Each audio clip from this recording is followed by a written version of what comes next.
Con 4 minutos, gracias por estar en contacto, bienvenidos y bienvenidas a Cara de aquí a las 10 de la mañana analizando los distintos temas públicos. Te recuerdo, el WhatsApp es 3318-8076-41. Hoy una conferencia de prensa matutina del presidente de que se habló de muchísimas cosas, desde fertilizantes, pasando por el periodo neoliberal hasta llegar a que tenemos una grave enfermedad de corrupción en el país y que hay que atenderla con psicólogos, en terapia, es decir, hubo de todo un poco. Jorge Rocha en la conferencia de prensa y ya es jueves y no sabemos nada del caso Lomelí, no ha dicho una sola palabra el presidente y también los reporteros.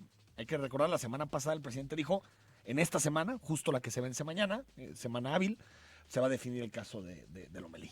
Hola, muy buen día, Enrique. Buenos días a la gente que amablemente nos escucha. Pues sí, efectivamente nos quedamos en ascuas. Mañana tendría que hablar, a decir algo al respecto, porque además me parecería que sería muy mala señal de parte del presidente posponer ese tema, cuando además ayer recibió a casi 50 empresarios de Jalisco. De Jalisco. ¿No? Entonces, no estaba él, ¿va? No, evidentemente no.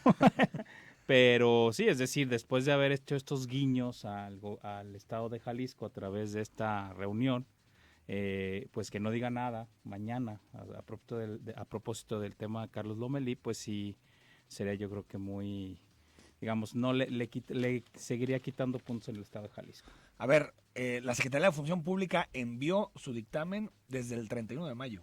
¿Qué estamos, Jorge? 27 de junio. Sí, un mes después casi. O sea, son ya 28 días que no sé si en el escritorio de López Obrador o en alguno contiguo o en su casa o en Palacio de Gobierno, no sé, pero en algún lugar tiene ya los detalles de la Secretaría de la Función Pública en torno al caso Lomelí. Y por cierto, ayer también la Fiscalía Anticorrupción anunció que va en contra de 3 exfuncionarios del IPEJAL, Jorge, y de la empresa Avisalud, la de siempre, la que aparece siempre, abastecedora de insumos para la salud, Avisalud, por fraude y uso indebido de atribuciones y facultades al comprar medicamentos a sobreprecio para el organismo. Es decir, pues empieza un cerco, ¿no? a las empresas de Carlos Lomelí. Hay que recordar que son, pues en total 11, en donde él tiene, bueno, en total son 9 empresas que están vinculadas a 11 familiares de él. 4 las acepta incluso en su 3 de 3, es decir, ahí está la información y creo que el presidente, si mañana no hace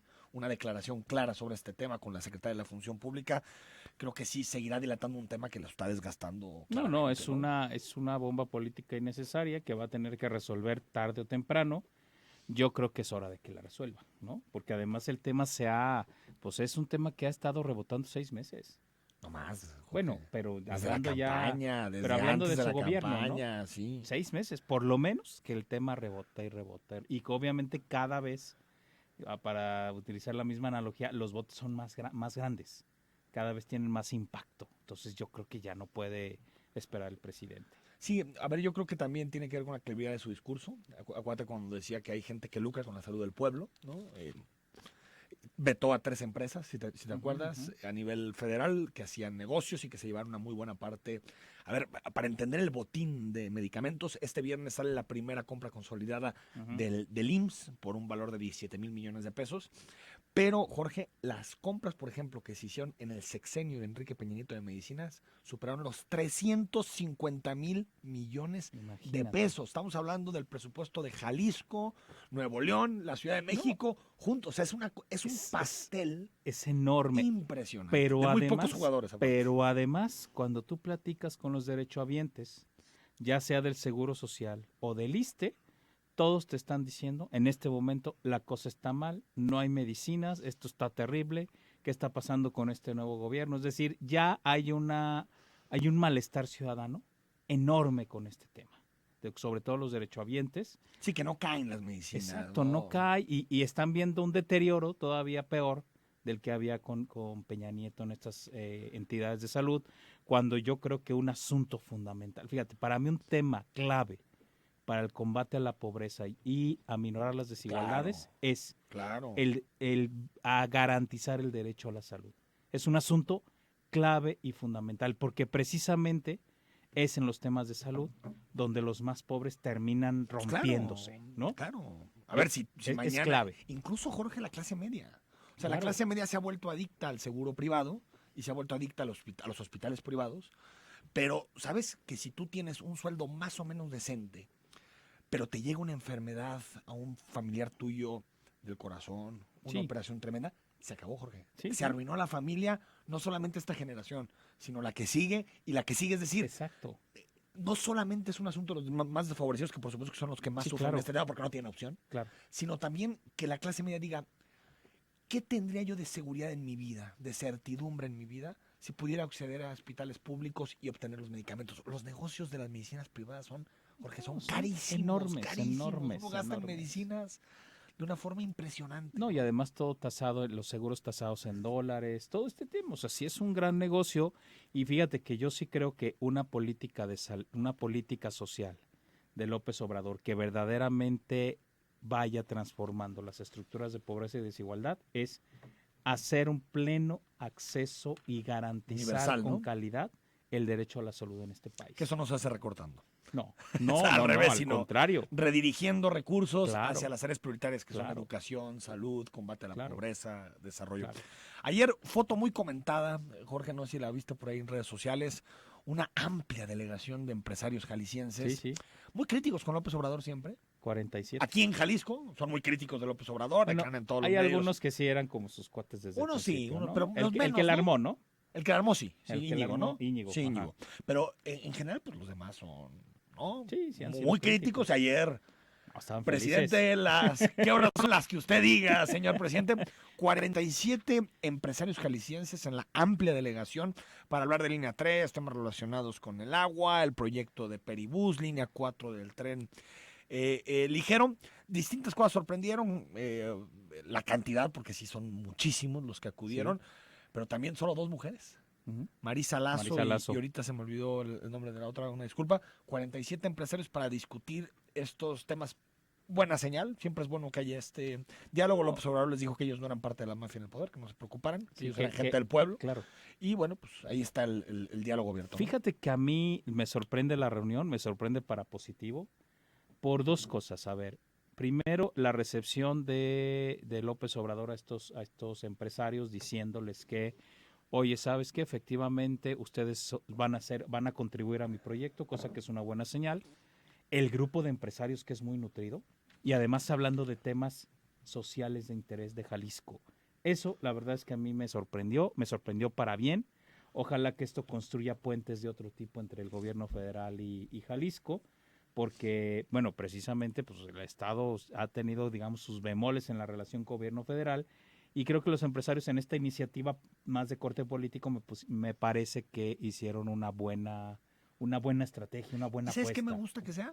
Transparente. Sí, además. O sea, que no sean los picaportes tradicionales de te recibe a uno, un par, comidita, escondidas. No, Ahí está. y muy bien organizado, por lo que uno lee en las crónicas, ¿no? De que unos hablaron de tal tema, otros Entiendo de que nada más otro. hablaron 18 de 47, Sí.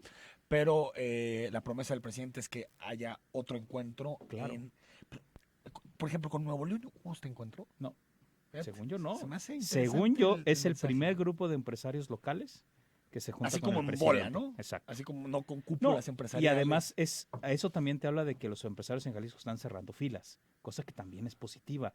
Algo que siempre se ha criticado Sí, del empresario de Jalisco es que cada quien se jala rasca pa' su con lado, sus ¿no? uñas, que cada quien ve por sus propios intereses, y el hecho de que vayan prácticamente 50 empresarios a hablar todos con una agenda compartida con el presidente, Sí, eso son buenas es un noticias. mensaje positivo. Claro. Coincido.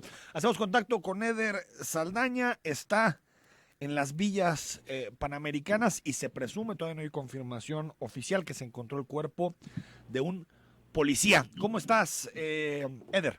¿Qué tal, Enrique? Un gusto saludarte a ti y a todo el auditorio. Efectivamente, así como lo mencionas, hace algunos minutos se localizó el cuerpo de una persona con huellas de violencia aquí en la zona de las villas panamericanas. Posiblemente, o sea, y eso es de manera extraoficial, porque en estos momentos pues está la autoridad implementando pues todos los peritajes, inclusive se ha llegado ya una camioneta del Instituto Jalisciense de Ciencias Forenses. Se presume que podría ser el policía que había sido privado de su libertad hace algunos días. Hay que recordar que en la calle de Comatlán y Avenida Tepeyac, en la colonia Hacienda de Tepeyac, esta mañana, durante la madrugada, se localizó el vehículo abandonado de este policía de Zapopan. Hasta el momento, pues bueno, las coordinaciones que en estos momentos, inclusive con personal de la Fiscalía, que también está ubicado ya en el lugar, es los que están haciendo los peritajes. Pero, pues bueno, como te repito, pues se podría decir de manera extraoficial que es el policía fallecido. Hasta el momento lo van a confirmar unos minutos más, o ya que hagan todos los peritajes, pues lo haría la autoridad. Pero hay cortes a la circulación, se ha implementado un operativo aquí en la zona, personal de la policía de Zapopan se ubica ya en el lugar, así como también algunos todavía accesos están bloqueados, porque hay que recordar que en esta parte de la ciudad específicamente es donde dejan muchos automóviles de algunos ciclistas que hacen los recorridos por todo este circuito, por lo cual está en estos momentos llegando varios automóviles particulares, pero pues están siendo restringidos en el momento. No hay personal sobre todo de policías de vialidad que pudieran estar restringiendo el paso. Solo se está en estos momentos llegando autoridades, inclusive pues bloqueando de alguna manera el acceso. Llega en estos momentos también personal de la policía de Zapopan, así también algunos vehículos particulares de Zapopan que están llegando para pues hacer todas esas investigaciones. Entonces, lo que tenemos hasta ahorita, Eder, es extraoficialmente un policía zapopano, ¿no? Un policía municipal. Sí, hay que recordar que había sido levantado o privado de su libertad hace algunos, me parece que el martes, el policía Efraín Guadalupe Hernández. Ese policía estaba en su día de descanso cuando pues fue privado de su libertad por un grupo de civiles armados, y pues en estos momentos pues no se supo nada. Inclusive fue también llevado su vehículo particular, que el cual, como te menciono, el día de hoy en la madrugada fue localizado en la avenida Tepeyac, ahí en la colonia Hacienda de Tepeyac en Zapopan. Estaba abandonado, inclusive pues, se lo llevaron al Instituto Jalisciense de Ciencias Forenses para hacer algunos peritajes, y esta mañana pues se reportó el hallazgo de este cuerpo aquí en la zona de las vías panamericanas, donde pues bueno, está el arribo de personal jurídico de Zapopan, varias unidades de la policía de Zapopan como primeros respondientes y fiscalía en el lugar. Eder, gracias, muy completo, gracias. Hasta luego, muy buenos días. Ahí está el asunto, pues parece otro policía, Jorge. Sí, pues es que este asunto a mí me parece muy, muy, muy preocupante, porque ahora parece que todos estos ataques están dirigidos hacia policías, hacia fuerzas de seguridad, cosa que pues te habla de de un reto, de una confrontación directa de estos grupos de delincuencia organizada frente al gobierno del estado, ¿no? El primer mensaje fue el viernes. Exacto. Bueno, ha habido otros mensajes, pero el más fuerte. Y yo creo que lo ilustra muy bien. Les recomiendo ayer en el Universal, Héctor de Mauleón escribe una columna que se llama "Sicarios le enviaron un mensaje al Faro", con lo que sucedió el viernes pasado. Y lo que sucede es que hay una pugna en Jalisco, claramente, cártel de Sinaloa, cártel Jalisco Nueva Generación, y esto está generando también pues ajustes de cuentas tremendos, en donde desde mi punto de vista, conociendo los datos de los policías que han sido asesinados, la mayoría son policías que no tienen investigaciones, que pasaron los exámenes de control de confianza. Es decir, están matando a buenos elementos. Exacto, cosa que es muy, muy preocupante. 9:18 a.m. Al corte seguimos platicando con Jorge Rocha, y más adelante hablamos sobre el transporte de carga. Jorge, ha generado mucha discusión lo que supone la regulación en materia de transporte de carga. Se regula para algunos tipos de transportes, pero hay otros que van a estar prohibidos. Sí. Los vehículos de doble remolque, de doble carga, van a estar prohibidos en zona metropolitana de Guadalajara, pero pues son los que, por ejemplo, nos traen que la cervecita, que las papas, digo, yo me imagino que hay un plan alterno para que lleguen a una especie como Puerto Seco y a través de ahí lleguen camionetas, no sé. Tendría que haber un puerto seco. No, esa es la... A ver, ¿qué opinas de la regulación? Parece que podría ayudar particularmente a Avenida López Mateos. Escríbenos y más adelante le trasladamos tus preguntas a Mario Silva.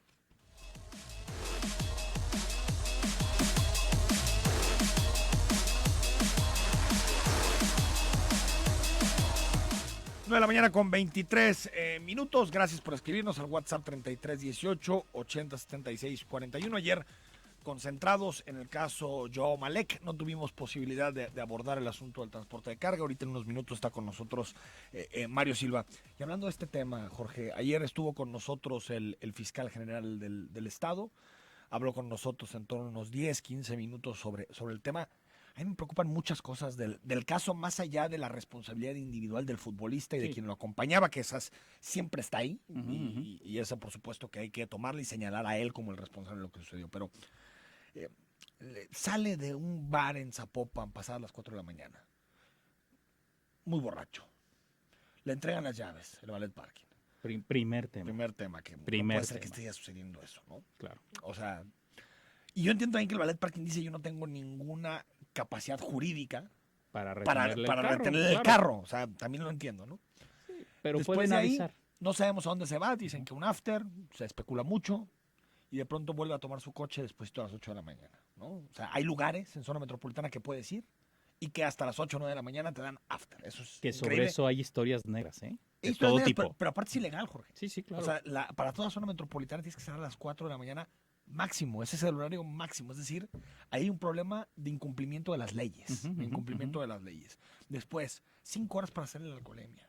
Imagínate. No. Él, cuando le hacen la alcoholemia. Y le dieron suerito, además. Bueno, le dieron suerito en la Cruz Verde de las Águilas. Después se lo llevaron a Santa María Chapalita. Y a las 2 le hacen la alcoholemia y salen 50 miligramos en sangre. Imagínate lo que tenía. En orina, perdón, en sangre cero. Ajá. En orina. Imagínate cuánto tenía a las 8 y tantos de la mañana. Si 5 horas después, claro, con sueros, con atención médica, tienes 50, que ya es torito, que es que te metan un día al torito, ¿qué te haría 150, 200? Es decir, ¿qué nos evita que esto vuelva a suceder? O sea, está todo estructurado: los bares, los permisos, la anuencia municipal, la mala operación de la fiscalía, todo está hecho para que vuelva a suceder. No, Todo. y ¿sabes qué es lo que más me preocupa, Enrique? Que hay voces que dicen, es el problema del sistema penal acusatorio. Dices, a ver, Dios mío, ¿en qué están pensando, por Dios? Donde está claro que, como bien dices, hay toda esta estructura para que eso pase, pero además está clarísima una actuación no de muy baja calidad de parte de la fiscalía, que hace todo mal, además que la ley le señala que lo haga de otra forma. Bueno, es que ahí operaron muy bien los abogados, para ellos, para sus intereses, No, claro. los abogados. Y sí es cierto que si le haces la alcoholemia sin el abogado, pues se destruye la prueba. Sí es cierto que al momento en el que está lesionado, lo primero que tienes que hacer para salvar la vida es direccionarlo a un hospital. Yo sí creo que también hay un problema de leyes. Sí, o sea, es cierto que hay mala operación de la fiscalía en muchas partes del proceso, pero sí creo que también es un problema de leyes. Oye, si hay 2 muertos, tienes que hacer la alcoholemia ya. Y ya sí. duras un minuto y te lo llevas al hospital para que lo atiendan. Pero no puede ser que te esperes 5 horas. No. Porque en este caso es muy mediático, Jorge. Claro. Pero imagínate otros que no lo son. Ha habido otros Sí, ha habido otros casos muy, muy polémicos. Me acuerdo el de Néstor Alan, Sí, claro. que fue hace como un poquito más de 13 años, que también una situación de un hijo de un alto funcionario público que igual, borrachísimo, mata a este chavo que iba en un bocho, ¿no? Una situación muy, muy parecida, y donde otra vez había todo un entramado para que no le pasara nada al responsable, ¿no? O sea, sí, eso tenemos en este estado, y se supone que esto del Torito, el operativo salvavidas, que había... Que ha ayudado, ¿eh? Ha ayudado. O sea, ha caído 70% las muertes. Claro, pero pero necesitamos acortar esas cosas. Y además, otra cosa que platicaba con otras gentes. A ver, en esta ciudad hay miles de alternativas para irte a un bar, y si te quieres poner hasta las chanclas. Miles de alternativas, ¿qué te puedo decir? Desde el conductor designado, los ya manejar es transportes. porque neta estás menso. Exacto, manejar ya es completamente irresponsable porque hay todas las opciones. Si antes posibles. igual nada más tenías el taxi que abusaba y el transporte público que hasta las 10 de la noche. Claro, ¿no? pero ahora hay todas las oportunidades, ¿no? Entonces sí, ahí hay un tema que yo creo que hay que modificar. Yo creo que es estructural, es sistémico, tiene que ver con muchas instancias de gobierno, la corresponsabilidad de los bares, de los valet parkings. Las muertes de este tipo son dramáticas, la historia que ve detrás es dramático, es para remover todo tipo de conciencias, Jorge, pero ojalá que esto sirva para que las cosas cambien. Sí.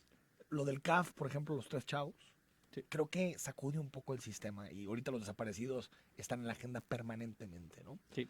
No sé si este caso puede ser también un icónico, Yo que creo que sí. permita que volvamos a debatir este tema que, y ¿sabes vayamos a qué? un Torito 2.0, un modelo 2.0. Es un caso que yo creo que yo sí veo que a la ciudad de Guadalajara le está doliendo mucho. Conmocionó, ¿no? Le está doliendo mucho decir, a ver, es que no puede ser Es que te puede pasar mañana a ti, que un Jorge. tipo tan irresponsable le trunque la vida a dos personas que acaban de casarse. Y O que sea, pueda dices, salir- no puede Y ser. que pueda salir de prisión. Claro. Que pueda llevar su proceso en libertad. No, eso es una... Que aparte de todo eso, pueda llegar a un acuerdo con los familiares pagando $500,000 por muerte, como si la muerte tuviera Sí, costo. una tasación, ¿no? Claro. En la ley, muerte de tales edades, Es si mal estaba por- casado. Es mal por todas partes. Dices, y yo creo que eso es lo que todavía, porque pues mañana Jorge sales con uno de tus hijos a comprar algo en la mañana y alguien que viene de un after a las 8:30 de la mañana, te mata. Claro. Te mata por no pararse en un top. Y fíjate que estas historias de los after son recurrentes. Hay muchos, se habla de nombres de lugares donde la gente va y termina la fiesta. No, claro, todos Y, sabemos dónde y están. además ahí, todavía en un bar hay ciertas regulaciones de lo que te dan. En estos Sí. lugares no hay ningún Bueno, tipo de regulación. Ni siquiera lo cierran, imagínate qué regulación va a Claro, haber. claro. Jorge, tema migratorio, qué escándalo que estamos viviendo. No, las imágenes son dramáticas, esta fotografía No, de un padre con su hijo queriendo cruzar el río Bravo. Le dio la vuelta al mundo y nos recordó, ¿te acuerdas del niño sí, sirio? claro. Que murió en el 2015. Mediterráneo. Pues lamentable, porque yo me acuerdo cuando se debatió el pacto aquel con Trump, que fue el pacto con el diablo, hay que decirlo. O sea, estas fotos quería Trump. Sí. Esto quería. Quería, hoy le preguntaron al presidente en la mañana, los 6,000 en la militares persiguiendo a niños, a niñas. Es dramático, es antihumano. O sea, yo no entiendo cómo alguien puede estar a favor de que un gobierno reprima así a gente con tantas Yo necesidades. creo que después de estos temas de salud que habíamos apuntado hace rato, este es el principal error de López Obrador en estos seis meses. Es decir, haber aceptado militarizar la frontera de esta forma, ¿no? En una lógica tal cual de represión de migrantes, ¿no? Y de criminalización de la migración. Y precisamente siendo México un país de migración, no puedes hacerlo. O sea, yo creo que aquí sí el gobierno de López Obrador se está equivocando rotundamente. Creo que sí teníamos que formalizar un poco más nuestra frontera sur. O sea, creo que eso sí es una necesidad, es decir, poder regular un poco más el flujo migratorio. Ordenarla, combatir la Sí. corrupción. No, pero esto es inhumano. Pero O sea, no separar pero familias. sí, claro, es un tema Lo de que nos quejábamos de acá de los gringos. claro, o sea, no, estamos peor. estamos peor. Estamos peor. ¿no? Sí terminamos pagando el muro, ¿eh? No, claro, pero El muro de Guardia Nacional, el muro de militares. El mejor muro que quería Trump era este. es un muro humano. Es un muro humano y me parece Claro. que aquella interpretación que empezaba a hacer nuestro colega y amigo Eduardo González de la frontera vertical, Sí. No, ya está. nunca mejor dicho, un primer escuadrón que está justo en la frontera, un segundo escuadrón que está en el Istmo de Tehuantepec, como guerra. Claro. O sea, es increíble, es inhumano y creo que le quita, tal vez en México mucha gente está de acuerdo con estas imágenes. No, sí. Y lo empiezan a decir los sondeos, hay una xenofobia creciente en el país Ujú. contra los centroamericanos, Que se duplicó, ¿eh? que se duplicó. Duplicó, eso es tremendo el dato. Es normal porque es un tema que no estaba en nuestra Claro. agenda, Jorge, y de pronto empieza a estar Sí. todos los días a debate Sí. y a discusión, y de pronto con posiciones muy poco humanas, o sea, Ujú. posiciones en donde parece que fuera un asunto como de contar numeritos Sí. y no, No. y no vidas, ¿no? Como entregarle a Trump, ahí están tus trofeos, ¿no? Sí. Y creo que el proyecto migratorio como tal, integral, propuesto, porque hay un apoyo, por ejemplo, a Centroamérica. Y yo estoy de acuerdo con la ayuda no. al desarrollo. No, claro, que mucha gente critica, dices, Oye, oíganme, no es que no quieren ni una ni otra, ¿no? Pero, Dices, a ver, Dios mío. son $300 millones, ¿no? que tampoco es la gran cosa, ¿eh? No, pero lo que sí creo que es debatible, Jorge, es la forma en que se van a operar esos recursos. Sí. Porque ya sabemos cómo se ha estructurado la ayuda para el desarrollo de zonas, iba a decir ricas, de zonas mejores a zonas con mayores problemas económicos. Europa con el cuerno africano. Ujú. Pues de pronto quedan intermediarios, en grandes terratenientes, en gente que explota. Yo ahí más que el qué, yo creo que todos estamos de acuerdo en que para frenar la migración de forma humana se tienen que crear condiciones de vida dignas en los Claro. países. Eso uno. El cómo, quién lo va a operar. ¿Cómo se va a hacer? ¿Cómo Y va a llegar el fíjate, dinero a la gente que lo necesita? Hay ¿no? muchísimos modelos de cooperación. Por ejemplo, ahí yo creo que hay muchas agencias estadounidenses que lo hacen bien. Hay agencias europeas, las alemanas son buenísimas para ese tema de cooperación internacional, que claro, la gran tarea de estas agencias es decir, a ver, yo hago un diagnóstico de problema, veo cómo está el asunto y se lo doy directamente a quien lo tiene que tener, ¿no? Y esas en mi caso personal he conocido muchos de ese tipo de procesos y eso sí efectivamente va generando, digamos, procesos de cambio de fondo, ¿no? ¿Sabes qué me preocupa? Y con esto ya te despido, Jorge, que nos convirtamos en el Marruecos de España, en el Turquía de la Unión Europea.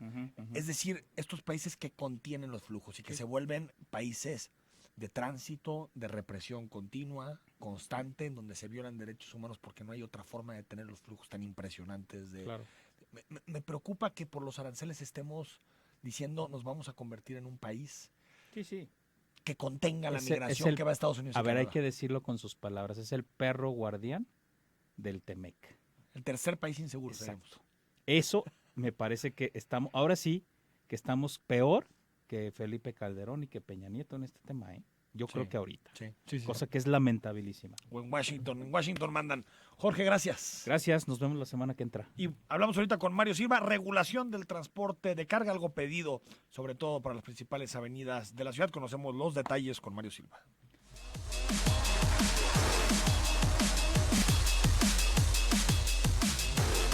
Nueve de la mañana con 37 minutos. Martes se anunció la regulación del transporte de carga, los accesos del transporte de carga a la zona metropolitana de Guadalajara, al área metropolitana de Guadalajara a través de los distintos ingresos. Para un tipo específico de transporte de carga tendrán horario de circulación entre 6 y 9 de la mañana. Se queda prohibido entre 6 y 9 de la mañana, así como en horario vespertino de 6 a 8 de la noche. Es decir, las horas pico en la ciudad cuando hay más tránsito, e incluso algunos, como los de doble remolque, quedan prohibidos para ingresar a la zona metropolitana de Guadalajara. Mario Silva, titular del IMEPLAN, muy buenos días. Enrique, ¿cómo estás? Buenos días. Muchas gracias por tomarnos la llamada, Mario. A ver, explícanos un poquito la lógica de estas restricciones y los puntos finos. ¿Qué transporte puede entrar? ¿Cuál no puede entrar? En general, para entender la medida. Mira, yo diría tres cosas fundamentales. La primera, lo que hicimos fue establecer un polígono de protección en materia de seguridad vial dentro de la metrópoli, en aquellas zonas, colonias y áreas en donde consideramos que el transporte de carga puede significar un conflicto de convivencia y que son zonas que están consolidadas de manera muy fuerte en términos urbanos. Y tenemos un polígono exterior que, digamos, agrupa la mayor parte de la actividad industrial y económica, donde tenemos infraestructura carretera que podría permitir conectar al transporte de carga con esas otras vías en los 7 accesos carreteros. Y ese es el primer componente del anuncio. Yo quisiera precisar, Enrique, que no hay una prohibición como tal. Lo que se hace es que al transporte doble remolque se le pide circular fuera del polígono de protección por esas vías. Se restringe el ingreso en el horario de 6 de la mañana a 9 de la mañana para los trailers o las cajas que convencionalmente conocemos como trailers o las... de un remolque, digamos. Sí, de un solo remolque. Y los camiones, por ejemplo, de mudanza, de frutas y verduras que van al abastos, no tienen restricción de entrada. Entonces, creo que eso es importante decirlo porque creo que en algunos comentarios que hemos escuchado en medios de comunicación se hace un planteamiento como que tuviéramos una restricción total. No, hay que recordar que sí se presentó en el Congreso desde legislaturas anteriores una iniciativa para prohibir el transporte de carga de 10 de la noche a 6 de la mañana. Esto es diferente. Entonces, esto es totalmente diferente. Estamos hablando de 5 horas de las 24 que tiene el día, donde estamos buscando que el tema vial y el congestionamiento de tráfico, sobre todo en López Mateos y en Carretera Chapala, que son 2 de los 7 accesos donde tenemos más fuerte este conflicto, tenga una descarga importante de conflictos viales. Oye, Mario, para los doble remolque en específico, me dices que van a poder circular fuera del polígono de protección. Más o menos, ¿qué estamos hablando? ¿Del periférico, por macrolibramiento, por dónde?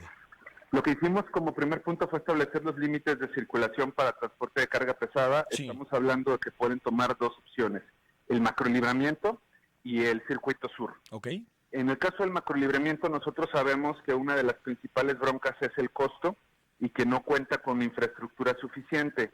Es distinto hablar de un proyecto en común gobierno y transportistas para buscar cómo darle una optimización al macrolibramiento, que ya se empezó este trabajo con el oficio que se le manda a SCT pidiendo bajar el costo del macrolibramiento y que nos contestan positivamente que iniciarían las gestiones para esta parte, a decir que no es una infraestructura como tal o que no está habilitada.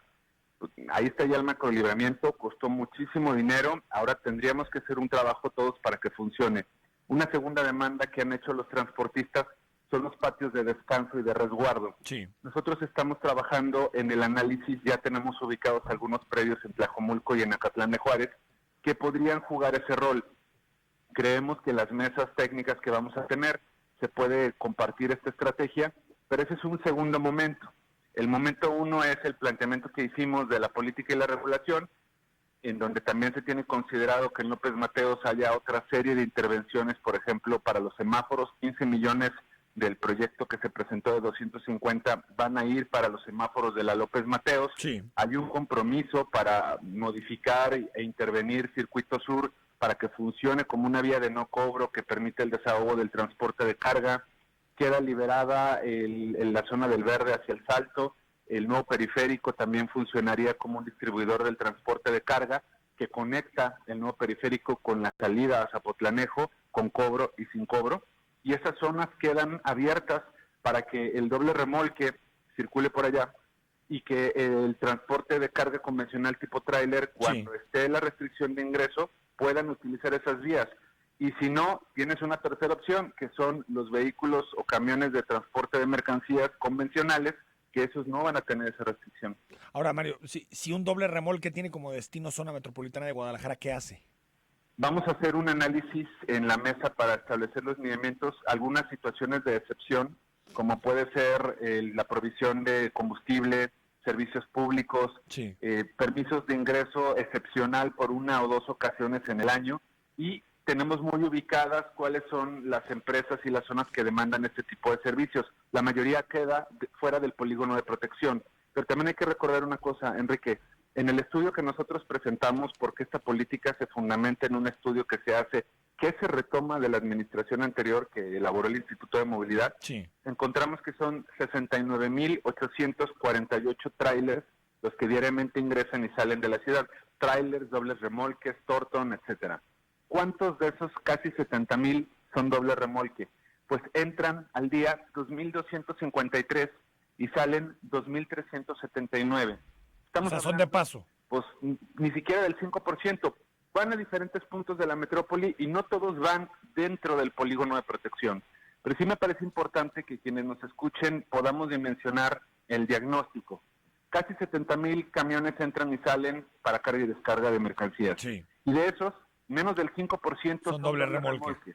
Ese es el impacto. Ahora, estamos buscando, y por eso estamos estableciendo 90 días, una mesa para analizar las situaciones y ver cómo podemos apoyar casos muy concretos que se vuelvan dentro de los lineamientos con alguna excepción y un permiso especial.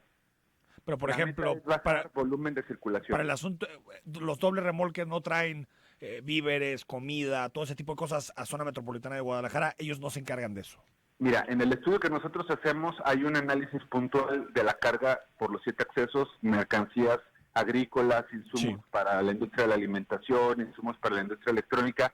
Depende de qué tipo de corredor estás hablando y hacia dónde se dirigen, porque hicimos 11,000 encuestas, Enrique. Este trabajo fue muy exhaustivo, fue en los 7 puntos, no es un documento de gabinete.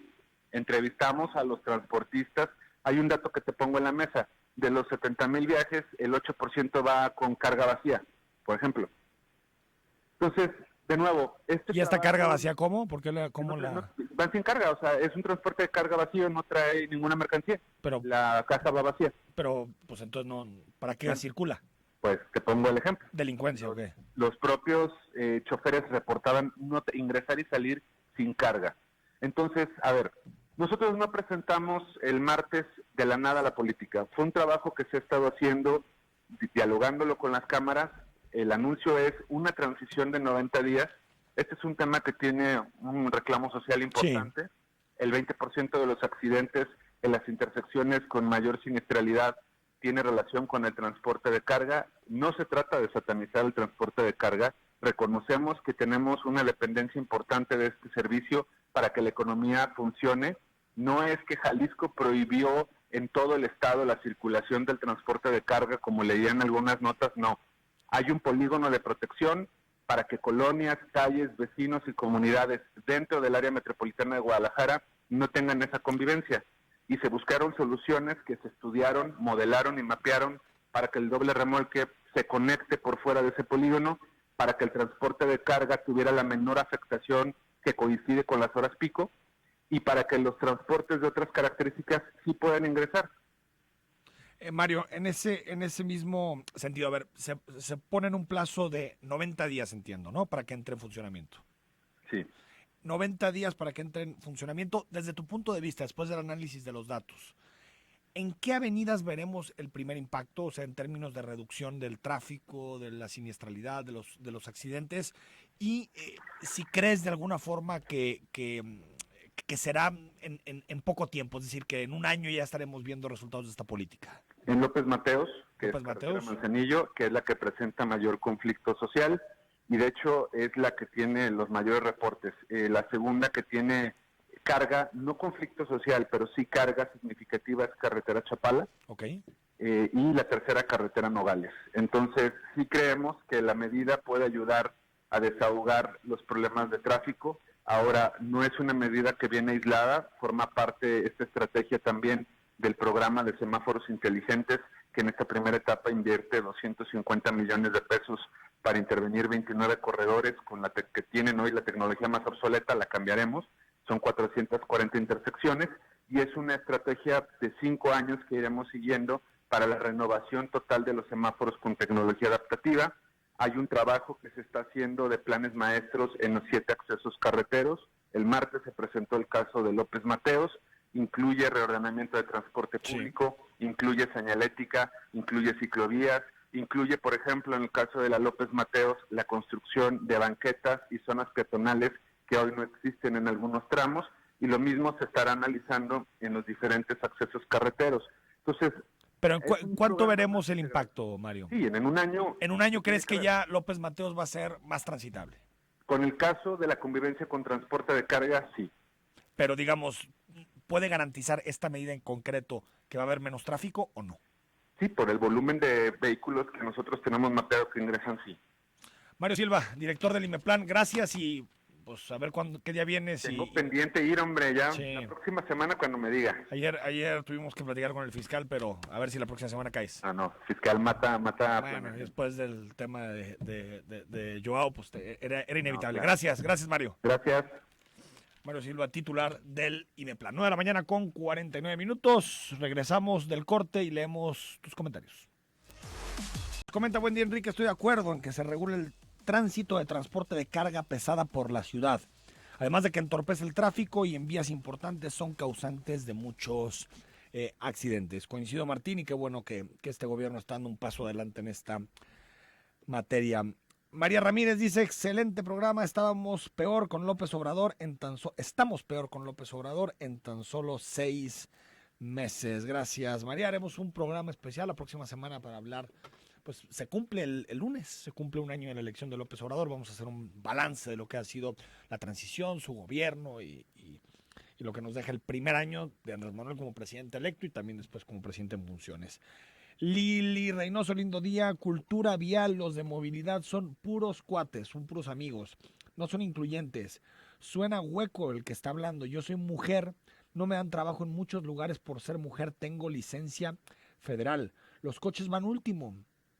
¿Quién lo sabe? Ni un rico como el verdad. Son los que matan los de los supercarros en manos de tontos, ¿sí? Pues sí, el coche debería ir siempre hasta el último y los peatones tendrían que estar primeros en la cadena. Gracias, nos dice terminación 9068. Buen día, es jueves y aún nada información relacionada a los contratos de Lomelí y sus empresas con el gobierno. ¿Ustedes saben algo? Bueno, lo comentamos al inicio de esta transmisión. Hablamos de el proceso que está abriendo la Fiscalía Anticorrupción en Jalisco por el caso Avisalud. La promesa del presidente de la República fue la semana pasada que esta misma semana iba a haber un una definición en la materia. Comentábamos también que desde el 31 de mayo tiene el presidente de la República el informe que hace la Secretaría de la Función Pública. Por lo tanto, ya tiene todos los elementos para tomar la decisión. Mañana se vence la semana hábil. Veremos si el presidente da el paso o no. La verdad no entiendo. Está prohibido manejar y manipular un celular y Uber lo hace. Y tú y yo y todos sabemos que va en contra de la ley. Mi pregunta es ¿por qué ellos brincan y van a las leyes ya escritas? Espero que lo digas al aire. Bueno, no solo ellos. Creo que si uno va conduciendo en las vías de nuestra ciudad, en las principales avenidas, y volteas a los lados, te vas a dar cuenta que tal vez uno de cada 3 coches, uno de cada 2 coches está manejando el celular y bueno, pues los accidentes se incrementan, por supuesto, y está en contra de la ley. Se han endurecido las penas para este tema, pero la policía vial, algún día la conoceremos a la policía vial. Desapareció en los últimos meses de la administración de Aristóteles, ya conservando Sepúlveda al frente de la Corporación en Movilidad, y ahorita al secretario de Seguridad Pública que se encarga de la policía vial ni lo conocemos. Por lo tanto, pues algún día aparecerá la policía vial para encargarse de estos temas. Miguel Ramírez, muchas veces durante los trayectos a las escuelas y trabajos se hacen tiempos larguísimos. Estoy seguro que si los camiones de carga regulan horarios de flujo, se tendrá fluidez en la vialidad en horas pico. Sí, yo también lo creo. Nada más que la pregunta a Mario Silva era porque a veces este tipo de estrategias son positivas en apariencia, pero después la implementación, es decir, cómo se desvían los dobles remolques o los camiones de carga, se desvían hacia el circuito sur o se desvían hacia el macrolibramiento. Ese proceso ya de bajar y de implementar la política pública a veces queda pues, a medias. Entonces, para tener un poquito, Miguel, el tiempo de decir hasta cuándo podemos ya empezar a decir que está funcionando el programa, y él nos decía que cree que en un año, porque faltan 3 meses para que se empiece a implementar, más otros 8 o 9 meses para hacer todos los acondicionamientos que necesita el macrolibramiento, bajar los costos del propio macrolibramiento para que les convengan los transportes de carga. Es decir, que en un año ya podríamos ver, particularmente en López Mateos, una reducción. Nos dice David Díaz: buen día, Enrique, me parece que quieren culpar a AMLO de todo. Lo de los migrantes en el sexenio de Calderón había ayuda, fueron $160 millones cuando entregó AMLO provenientes de Trump. Se compara la cantidad gracias al servilismo y entreguismo del PRIAN. No tenemos autonomía. ¿Cuánto le compramos de gasolina a Estados Unidos? ¿Crees que AMLO se va a poner con Sansón a las patadas? Nos dice Yesenia Guadalupe. No, a ver, no es de Sansón a las patadas. Sí creo que México debe soberanamente decidir su política migratoria, cosa que no estamos haciendo. Y a ver, por supuesto que lo sabemos con el Plan Frontera Sur, con el Plan Frontera Norte, con todo lo que ha supuesto pues la injerencia directa de Washington en las decisiones migratorias de México. Pero pues yo creo que estar todo el tiempo comparando a López Obrador con Peña Nieto y con Calderón y pensar que eso justifica las decisiones que está tomando, me parece que no es la mejor forma de analizar este tipo de temas. Creo que la forma en que se está gestionando el asunto migratorio es inhumano. Yo entiendo que se tiene que ordenar, que se tiene que combatir la corrupción. Es una frontera muy porosa. El río Suchiate es pues un espacio en donde muchas personas mueren, en donde se tiene que hacer, pero atendiendo al mínimo en materia de derechos humanos y de protección de los individuos, sean salvadoreños, hondureños, guatemaltecos, de donde sean, son seres humanos y por lo tanto la principal función de un Estado es proteger la vida. Gracias, David Díaz. Nos dice Roberto Barra: hola, Enrique. Escuché tu plática con esta persona, los escuché quejarse, dar su discurso humanitario, pero lo que no escuché es una solución. Es muy fácil quejarse de las decisiones de los demás cuando nosotros no somos los responsables. Sí creo que se puede, Roberto, ordenar la migración sin militarizar las fronteras, con otro enfoque que tiene que ver con utilizar más bien a las policías, a gente que entiende el fenómeno migratorio. Si tú mandas a la Guardia Nacional, que son militares, la mayoría de ellos, pues vas a tener estos resultados. Los militares no saben lidiar de forma humana o preventiva con los problemas. Lo que hacen, a mí me decía mi profesor de Seguridad Nacional en la facultad, me decía, un militar es alguien entrenado para matar en el menor tiempo posible y al menor costo. Entonces, si tú utilizas a los militares en la frontera, pues estas cosas van a pasar. Estas imágenes van a pasar. Y esas son las imágenes que quería Donald Trump y que se las entregamos. Miyagi, los camiones de doble remolque traen la cerveza, es lo más importante. Mira, Miyagi, la verdad es que no sé, no me he fijado, me gustó mucho la cerveza, pero la verdad es que lo vamos a checar porque sí será un tema de seguridad de la ciudad, un tema que deberíamos tratar a fondo. ¿Quién hizo los estudios del que habla Mario Silva? Los hizo el Instituto de Movilidad del gobierno. Son estudios directamente hechos por el gobierno del estado.